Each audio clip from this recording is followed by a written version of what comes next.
आज का वीडियो उन बहुओं के लिए है जो अपने ससुराल में अपनी शादीशुदा ज़िंदगी में बिल्कुल खुश नहीं है, जो मुझे कमेंट करके कहती है कि हमने शादी की क्यों, मेरा मन ही नहीं कर रहा ज़िंदगी जीने का, मुझे नहीं रहना और मुझे बिल्कुल अच्छा नहीं लग रहा, मुझे पता ही नहीं मैंने शादी क्यों कर ली, मुझे पता ही नहीं है मेरे साथ क्यों हो गया। जो बहुत दुखी हैं, बहुत परेशान है, अपनी शादीशुदा ज़िंदगी में स्ट्रगल कर रही हैं।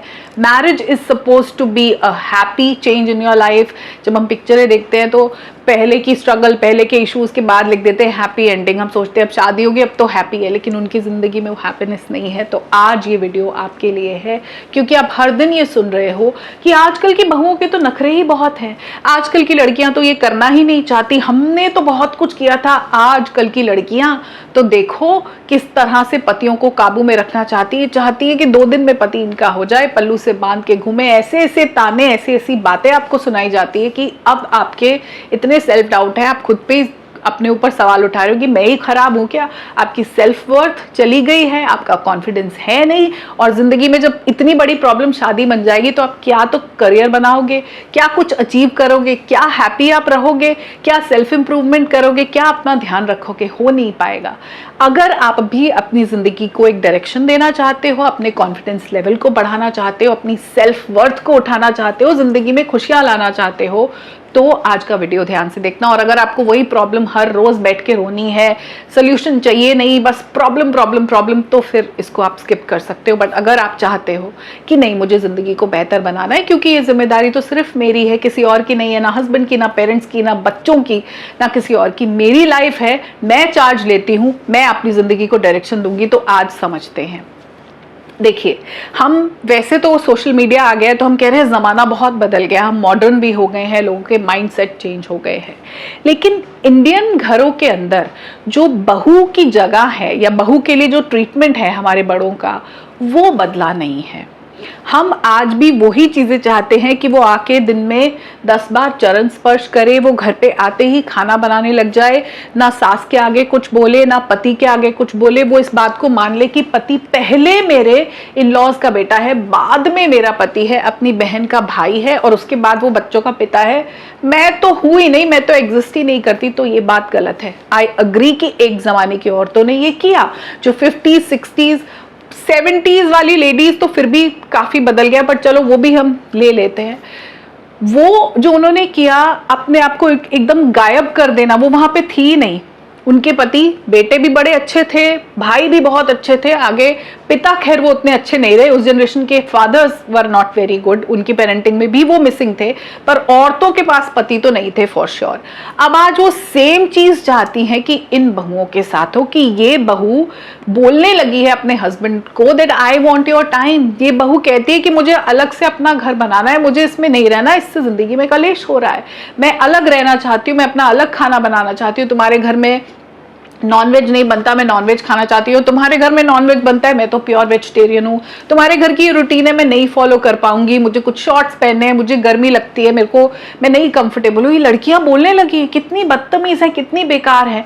हमने औरतों को, लड़कियों को, विमेन को as a clan, as a community बिल्कुल बेकार घोषित कर दिए कि ये खराब है। हमने ये समझा नहीं कि वो ऐसी क्यों हुई। इतने सप्रेशन के बाद जो लड़कियों ने चूज किया अपनी फेमिनिन साइड को छोड़ के मैस्कुलिन बनना, वो बाहर जा रही हैं, इंडिपेंडेंट हो रही हैं, वो कमा रही हैं, वो सब कुछ कर रही है, इसलिए कि उनको पता था घर में वर्थ नहीं है।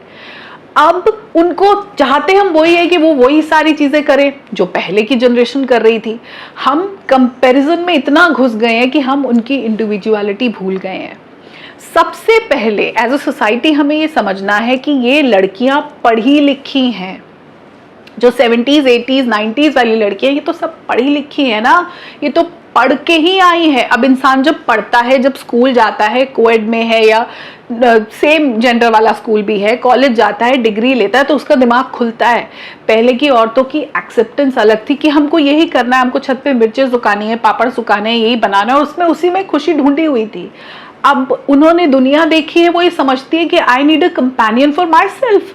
माँ बाप तो मेरे पास है ही, मैं कोई उसके पेरेंट्स की सेवा करने के लिए थोड़ी शादी करके जा रही हूँ, मुझे शादी करनी है कि मुझे कंपेनियन चाहिए।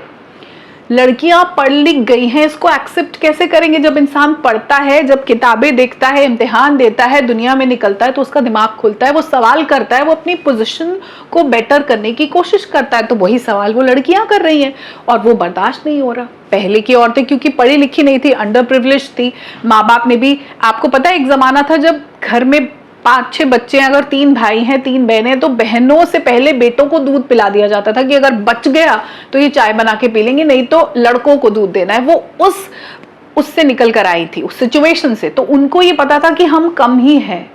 अब वाले जो पेरेंट्स हैं वो तो अपनी बच्चियों को बराबर करके पाल रहे। सेम स्कूल में जिसमें भाई गया उसमें बहन भी गई। मैं ये नहीं कहूंगी परवरिश बराबर की, मैं बिल्कुल नहीं कहूंगी कि उस जनरेशन की परवरिश बराबर है, कमियां थी, लेकिन एटलीस्ट राइट टू एजुकेशन से बहुत फर्क पड़ा ना। उनको ये लगता है कि मेरे पास भी तो डिग्री है, मैं कम कैसे हूं, मैं कम कैसे हूं, वो ये सवाल करने लगी हैं। तो एज अ सोसाइटी इस बात को समझो कि अब वो अपनी पोजीशन बनाना चाहती हैं। अभी एक कॉन्वर्सेशन में एक colleague was talking to another colleague, वो बात कर रहे थे आपस में, तो वो बोल रही थी कि मुझे टाइम ही नहीं मिलता, मैं ना अपने घर के सारे काम भी खुद ही करती हूँ, मैं खाना भी बनाती हूँ, मैंने कोई कुक नहीं लगाई। She is a working female, उनका एक बच्चा है तो मैं उसको भी संभालती हूँ। तो this man, she was a female, ये आदमी ने उनको बोला कि यार वो तो हमारी मम्मियाँ भी करती थी, टाइम नहीं मिलता मतलब क्या, हमारी मम्मियाँ तो 3-3 4-4 बच्चे करती थी, क्या वो खाना नहीं बनाती थी? ये तो कोई लॉजिक नहीं है, टाइम तो ऐसे। और आई वॉज लाइक शॉक्ड कि आप अगर ये अपनी कलीग को बोल रहे हो तो आप अपनी वाइफ को क्या बोलते होगे? उस इंसान की भी एक वाइफ है। तो मैं सोच रही थी कि वो तो हर दिन यही कंपैरिजन कर रहा होगा। आपने 1 सेकंड में बोल दिया कि तुम्हारा तो एक ही बच्चा है, हमारी माँ ने तो 3-3 4-4 बच्चे पाले, खाने भी बनाए। आपकी मदर्स ने पैसा नहीं बनाया, वो औरत पैसा बना रही है। आपकी मदर क्वालिफाइड नहीं थी, डिग्री नहीं थी, वो लड़की मास्टर्स होगी या जो भी उसने पढ़ाई की होगी, वो इंडिपेंडेंट है। आपकी मदर्स की हेल्थ देखो आज क्या है, इतना सारा वेट है उनके ऊपर। उस जनरेशन की moms they are very bulky, उनसे फ्लोर पे बैठा नहीं जाता, हड्डियां उनकी दुखती हैं, 100 बीमारियां उनको लगी हैं। आज की फीमेल अपना ध्यान रखती है, वेट नहीं बढ़ने दे रही हैं, वो गाड़ी चला रही हैं, वो हेल्दी खा रही हैं, उनको ऑन द टोज रहना है क्योंकि वो अपने बच्चों पे डिपेंडेंट नहीं होना चाहती। आज की विमेन बहुत प्रेशर में है, उसको पिछला रोल भी निभाना है जहाँ पे वो बहुत अच्छी बहू है जो जी हजूरी करती है, नमस्ते सबको करती है, पैर सबके छू रही है, वो भी रोल नहीं छूट रहा। और क्योंकि दुनिया आगे बढ़ रही है, लड़कियां इंडिपेंडेंट हो रही है, तो वो भी करना है, उस पर प्रेशर है। Please, as a man, if you're watching it, don't compare these girls to your moms. वो जमाना अलग था, जमाने बदलते हैं, हर जनरेशन अलग होगी। आपके आगे बच्चे बिल्कुल अलग होंगे, आपके जैसे नहीं है, बिकॉज आजकल टेक्नोलॉजी का ही पूरा इतना दबदबा है कि इन बच्चों का लाइफ का सबसे बड़ा चैलेंज है कि ये अपने आप को डिस्ट्रैक्शन से कैसे बचाएं, ये कैसे अपने आप को YouTube, Netflix, prime, Snapchat, Instagram से बाहर निकाल के थोड़ी देर पढ़ने बैठ जाए। तो कल को ये बच्चे इस टेक्नोलॉजी के साथ जब बड़े होंगे, इनके इश्यूज अलग होंगे, जमाने बदल जाते हैं। उस जमाने की चीजें अलग थी, सिचुएशंस अलग थी, आज के जमाने की प्रॉब्लम्स, सिचुएशंस, चीजें बिल्कुल अलग है, कल की बिल्कुल अलग होगी। Let's empathise with the next one. ये जो आदमी कंपेयर करते रहते हैं ना अपनी वाइफ को अपनी मदर से, एक बहुत बड़ी प्रॉब्लम है। पहली चीज तो वो आपकी मदर है ही नहीं, उसका वो नहीं है आपकी जिंदगी में जगह जो माँ की थी। माँ जो केयर कर रही है, नर्चर कर रही है, प्रोवाइड कर रही है, खाना बना रही है, कपड़े धो रही है, वो माँ का फर्ज है। बीवी का रोल बिल्कुल अलग है आपकी जिंदगी में, वो इक्वल पार्टनर की तरह आई है। अगर हम यही करते रह जाएंगे, कंपैरिजन करते रह जाएंगे, तो हम सिर्फ अनहैप्पीनेस की तरफ बढ़ रहे हैं। हम एक ऐसा समाज क्रिएट कर रहे हैं जहाँ इतनी ईर्ष्या है, इतना द्वेष है, इतनी कड़वाहट है, सबके मन में एक दूसरे के लिए, बीवी और पति के आपस में कोई प्यार वाला संबंध नहीं है, सास बहू के अंदर बहुत कड़वाहट है, माँ बाप का बच्चों के साथ अच्छा हेल्दी रिश्ता नहीं, भाई बहन आपस में जुड़े हुए नहीं है। और यही हो रहा है, यही बीमारियों की तरह, रोग की तरह शरीर में निकल रहा है, बिकॉज जेन्युइन रियल अटैचमेंट्स ही नहीं है। हम किए जा रहे हैं कंपैरिजन कंपैरिजन कंपैरिजन। माँ से आपकी बीवी का, वैसे तो वो अलग परिवार से आई है, आपकी माँ से तो आपकी बेटी का भी कंपैरिजन नहीं होना चाहिए, और आप बहू का कर रहे हो जो आई ही अलग फैमिली से। Very sad, it's a very sad situation.